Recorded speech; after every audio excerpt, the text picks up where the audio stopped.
Seconds, we should have a quick chat about your driving. When she did get out of the car, it was just argumentative straight away. Do you want to jump in the back of our car if you don't mind, please, my love? Do you want to just jump in the back of the car then, please? Don't touch me. This was probably going to be more work than we initially thought. I'm not moving my butt, so shut. I'm not moving out of my seat. Give me your badge number. Give me. Here, give me your badge number. It's there, you can read it. I can't see it. If I could, I would have told you.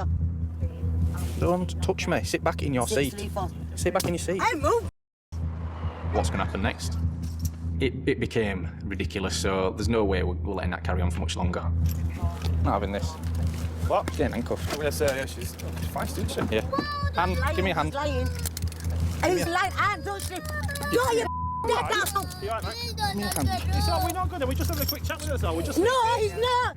And this is where it became, the kids then start to get a little bit agitated. They see them getting handcuffed. We just It's think she been needs to nasty. help us do something. I'm not. Well, my back is it? It's all right, don't worry. Hand. Can I just shut that door? Can you Give mind me your your other hand. We become almost a pawn right in the middle of that situation where she's trying to use her kids against us. If I was to start shouting back at her, she's already annoying, that's going to make her even worse, which ultimately is going to make my job even harder. Two of us may look heavy-handed, but in the long run, it's not one of us really struggling and having to fight with a woman. It's two of us controlling her and handcuffing her in a safe manner. Ow! You're squashing my phone with the. You're happy now? I'm just asking for her. Why are you being nasty? Go on. Shooting her, I'll swear down. They'll get one to come into him. Don't touch me, see, my love. Don't touch me. No one's giving me a hand, so move away. She's a middle-aged woman.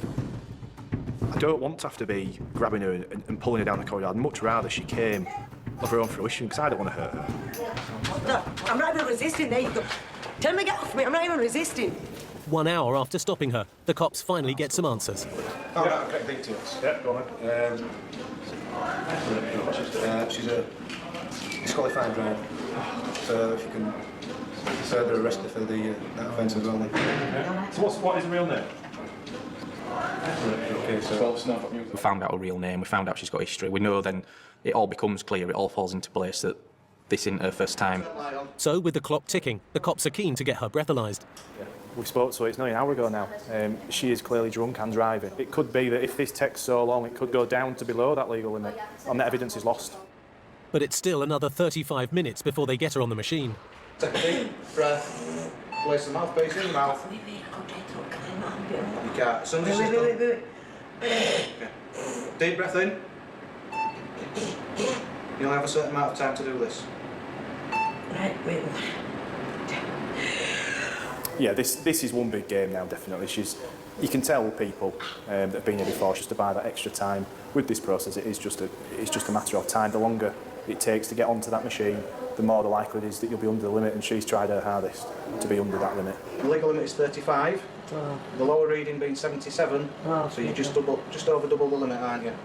It turns out that even though that's taken almost 2 hours, which is a phenomenal amount of time for this process, she's still 2.5 times over the limit, so it's just even more frightening about how much she was 2.5 hours ago when she had the children in the car with her.